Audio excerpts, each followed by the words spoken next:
Assalamualaikum warahmatullahi wabarakatuh. Salam sejahtera untuk kita semua. Salam Om Swastiastu, Namo Buddhaya, salam kebajikan, dan salam Pancasila. Kawan-kawan sekalian, berjumpa kembali bersama saya, Riza Dharma Putra, dalam mata kuliah pengantar jurnalistik atau dasar-dasar jurnalistik. Hari ini kita akan membahas tentang hal yang sangat penting dalam jurnalistik. Apa itu berita?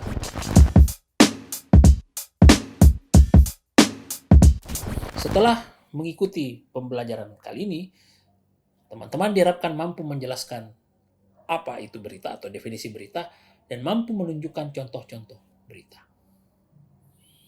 Mari kita coba lihat berbagai macam definisi berita. Berita memiliki cukup banyak definisi. Banyak sekali. Waktu zaman saya kuliah, saya ingat betul, ada istilah dahulu anjing menggigit orang dikatakan bukan berita. Tetapi ketika orang menggigit anjing baru dikatakan berita. Artinya sesuatu yang tidak unik. Nah, mungkin definisi ini tidak terlalu relevan lagi. Kenapa?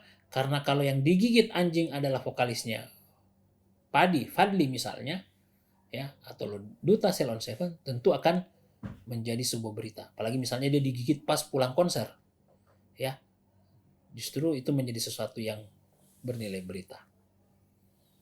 Nah, berita ini sesuatu yang bisa kita katakan sebagai sebuah laporan yang bersifat aktual atau baru saja terjadi yang disajikan melalui media massa.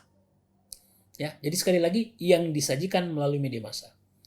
Ada juga yang mengatakan bahwa berita adalah sebuah laporan yang bernilai berita. Jadi sebuah laporan yang punya nilai berita. Ya, nilai berita ada nanti materi tersendirinya.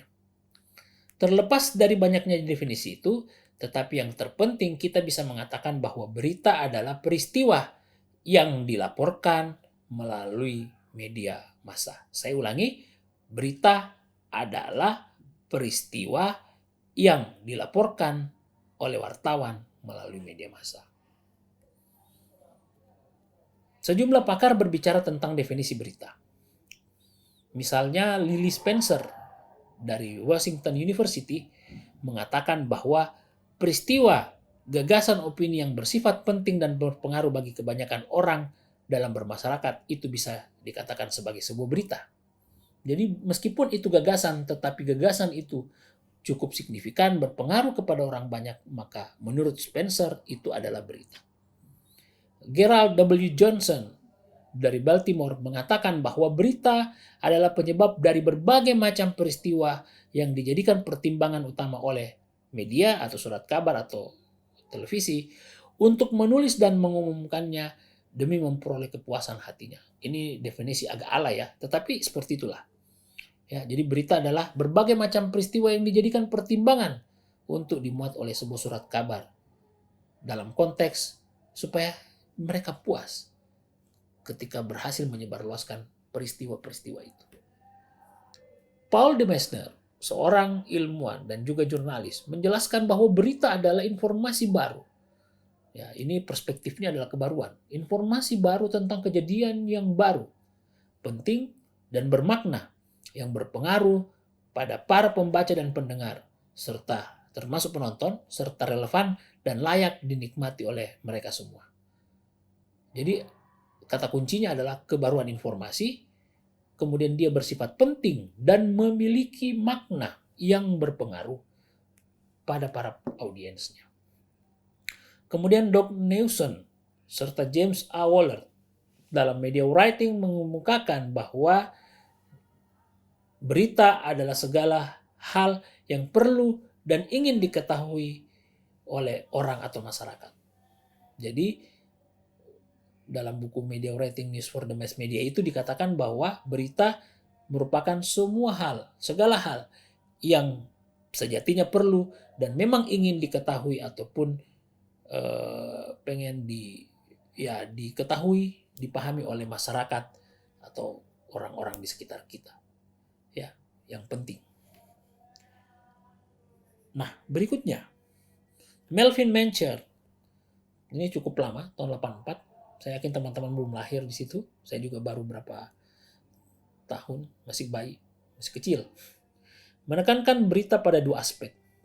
Pertama adalah berita merupakan informasi tentang sebuah alur kejadian. Ya, jadi berita adalah informasi tentang sebuah alur kejadian. Yang kedua, berita merupakan informasi yang dibutuhkan masyarakat. Ya, berita adalah informasi yang dibutuhkan oleh masyarakat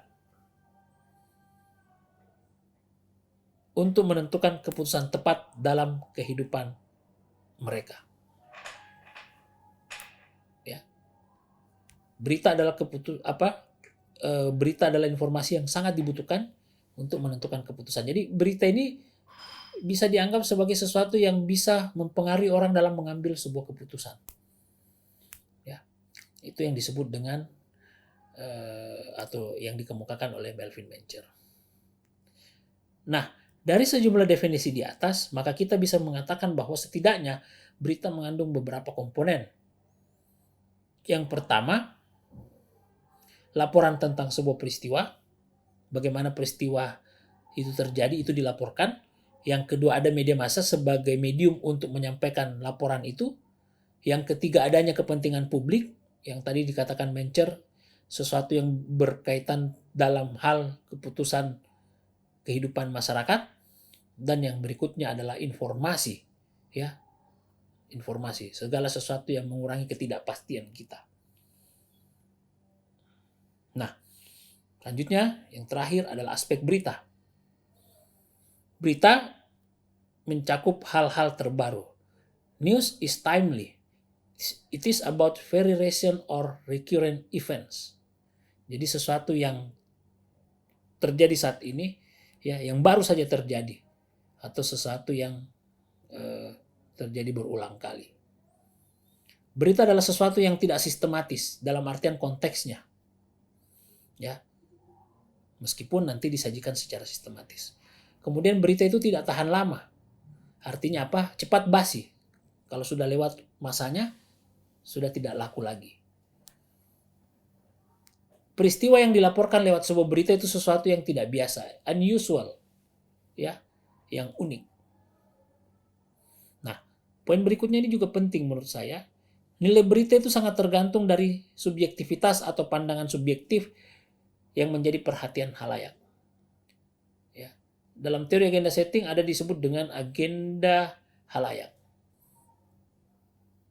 Aspek berita ini sangat ditentukan oleh nilai berita, dan nilai berita bagi sejumlah pakar mengatakan bahwa nilai berita itu tergantung dari sudut pandang subjektif dari khalayaknya.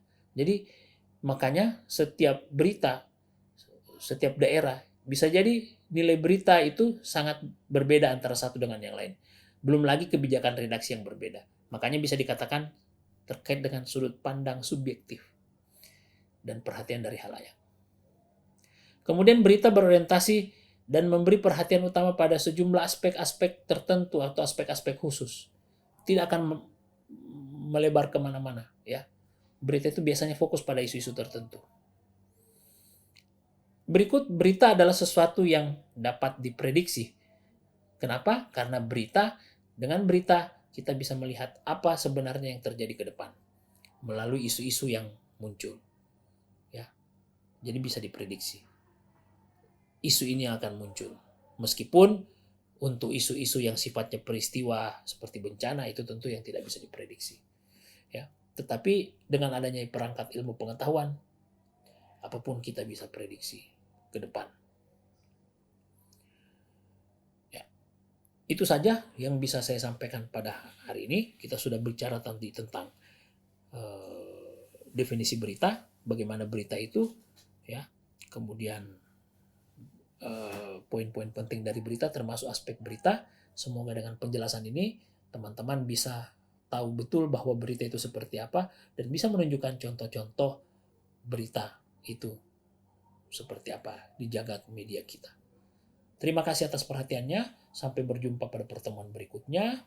Ya, jangan lupa bahagia. Billahi taufiq wal hidayah. Wassalamualaikum warahmatullahi wabarakatuh. Shalom, salam sejahtera untuk kita semua. Om Swastiastu, Namo Buddhaya, salam kebajikan dan salam Pancasila.